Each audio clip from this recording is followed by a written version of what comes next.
Hello and welcome to another retro review. Today we'll be taking a look at the Transformers Generations Deluxe Class Shockwave. So yeah, we got Shockwave from the Fall of Cybertron game. There he is, got a nice piece of artwork of Shockwave over here. He's got his gun, it's all like smoky effect and all that kind of stuff. You got Shockwave looking like Shockwave, same picture. Here are your product shots. Here is your tech specs if you want to pause that. And then for his bio, Shockwave may appear to be loyal to Megatron, but in reality he serves only one master, pure logic. Behind his emotionless face rests the mind of a brilliant strategist and mathematician. He calculates constantly and enforces his solutions through the precise application of the vast power of his laser cannon. So yeah, he's kind of like that cold-hearted, mad scientist type character. So let's go take a look at the figure. Let's move the camera down. And here is Shockwave in his vehicle mode. Cybertronian, what do they call it?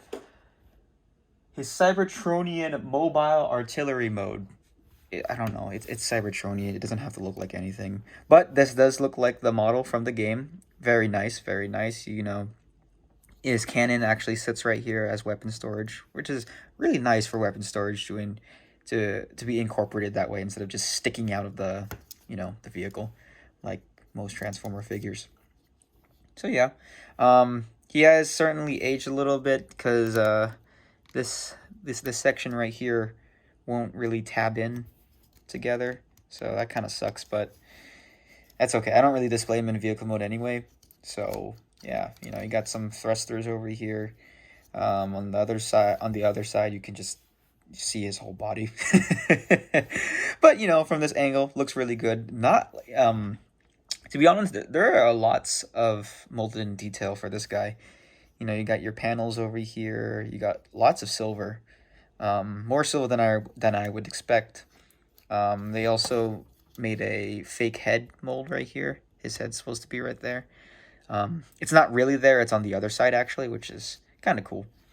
You got your thrusters, and yeah, I don't know what else to say. You got stabby claw things.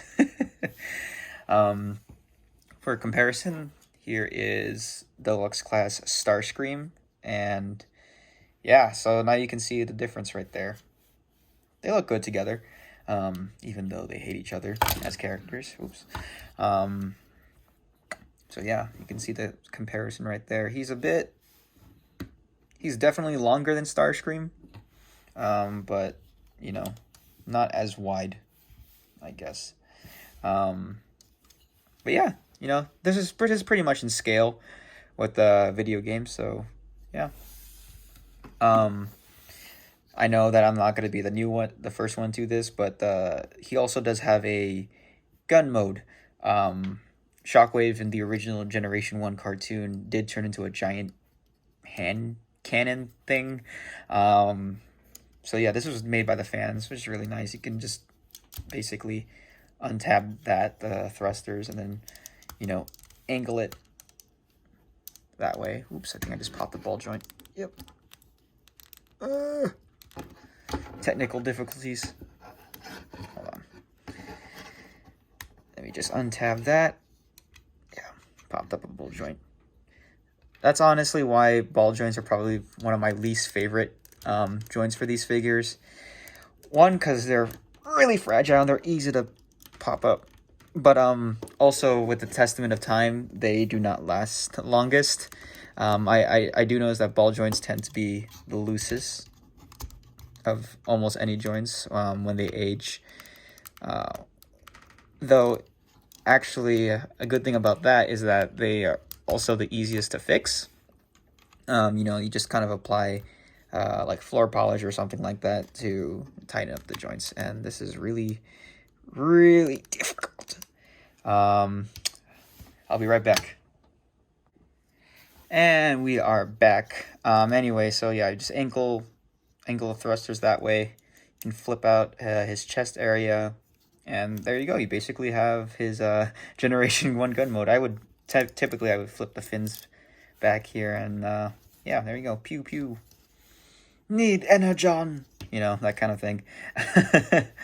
Anyways, so to turn him into robot mode, let's go get back into vehicle mode. Basically, you want to start with the thrusters, and you know, they just tab into there. And then you just want to split the two right here. And then you want to go here, and then split this, and that will basically become his arms. I want to flip this, and then kind of want to extend his hands that way, and then you take this panel right here and it will flip. There's going to be a lot of flipping in this episode. And that's going to be his hands. And then, you know, other side, same as the first. Flip that, and boom, you got his hands. Kind of just straighten that out a little bit. His joints are a bit tight because a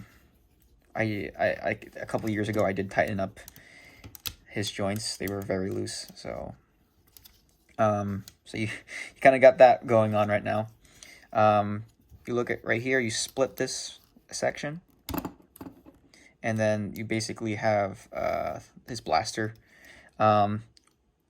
Take his chest, flip it up a little bit, and basically the blaster just tabs into there's like a tab right here, and it just tabs into his you know, his butt, as usual with Transformer toys. So, and then for this area, I would typically just hold his legs straight because it tends to flip with the panel.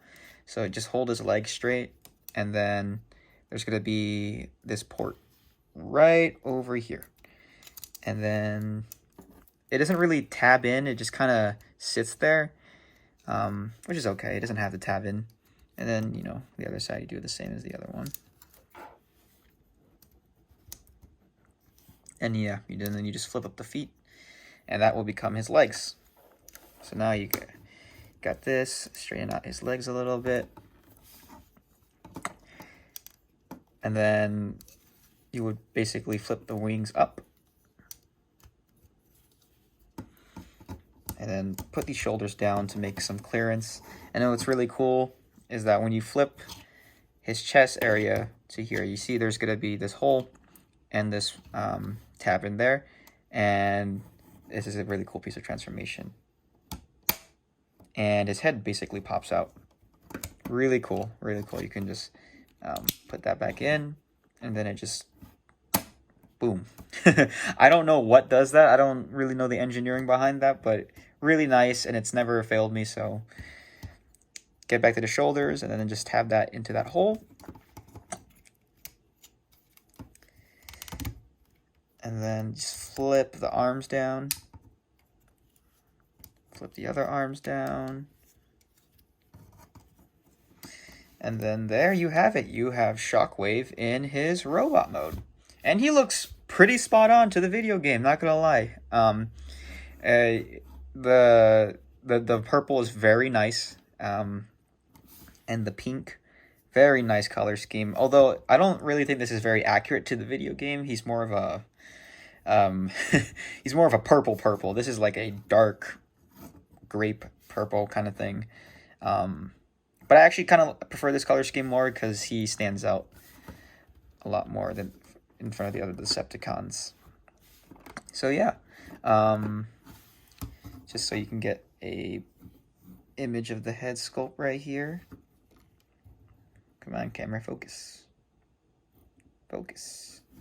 It's not focusing. Come on. Yeah. Not focusing. Come on, camera. Don't do this.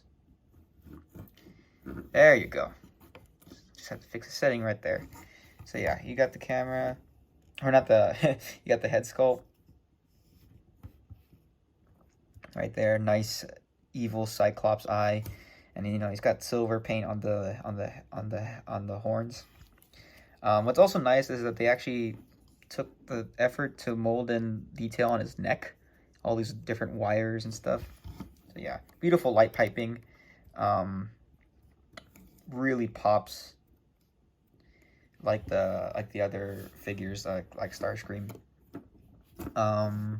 Yeah, here he is from the side. Here's from the back. No backpack really, which is very nice to see on every Transformer toy. Nice wings and yeah. For articulation, his head is not on a ball joint, but it's on a swivel. So you can move his head like that. For the arms, it's on another swivel. They can do a 360, but the wings kind of get in the way. But yeah. And then I guess his shoulders are on a swivel, and then his arm is also on a swivel. It just goes outward and inward. And then you got this other joint right here because of the transformation. You can kind of do that kind of thing, like yes. And then his arms are on a ball joint. And then of course you got the wrist thing because of the transformation. No waist swivel, but his legs are on a ball joint. They are really tight because I did tighten them a few years back. Like, it's kind of absurd how tight they are right now. So I might break them. But you know the gist with the ball joints. You can go basically anywhere you want. Legs can do a bend. That's about 90 degrees. That's actually really good, 90 degrees. And then you got some toe pivot. So yeah. And then for his weapon, here is a close-up of his weapon. Really nice. I really like the molded in detail that they put. My only problem with sticking the weapon in his vehicle mode is because is that these two actually tab into his legs, and basically what tends to happen is that the silver paint is chipping off. Not sure if you can see that. It's not that noticeable, but it is chipping off, and who knows where it will be in time.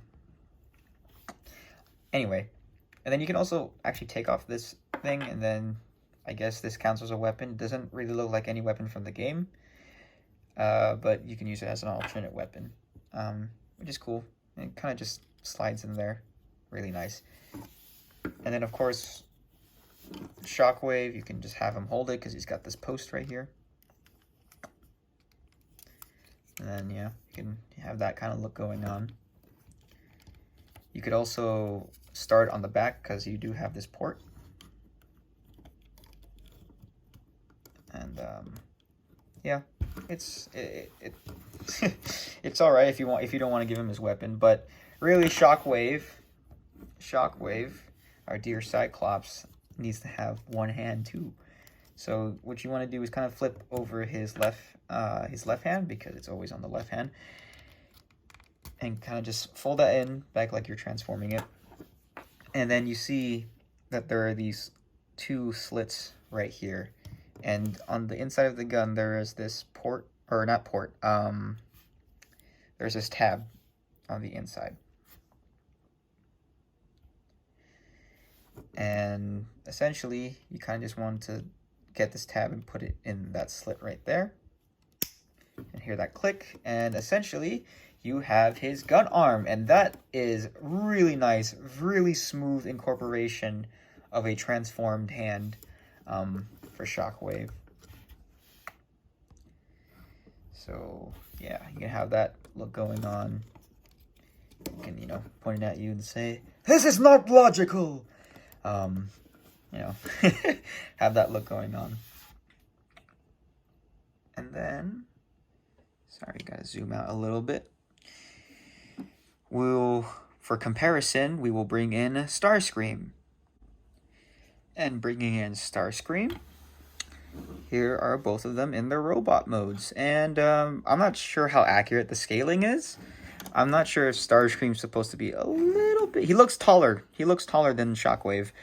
But I do know that in the video game that these two are around the same height. So that's nice. These two hate each other. So yeah, and of course, he's obviously in scale with Thundercracker and Skywarp because Starscream is the same exact figure. But yeah, you can get that difference right there. He's definitely a lot skinnier than Starscream. I do realize that he is a very skinny figure. He looks very fragile. In the game, he does kind of look like this, although, you know, having him in a physical form kind of shows off how skinny he is. So, yeah, you know, he's got the Decepticon logo on his belly right here. So, yeah. And then I think for the next video, we will be reviewing Kickback. And Kickback is the Insecticon, you know, and he's kind of like their master in the video game. So, yeah. If you see this guy, I wouldn't say he's one of the best Shockwave toys, but if you want the Cybertron, the Cybertron video game collection, obviously you gotta have this guy in your repertoire. So, yeah. I hope you guys enjoyed this one, and have a good morning, a good afternoon, and a good night, depending on when you're watching this. Bye-bye.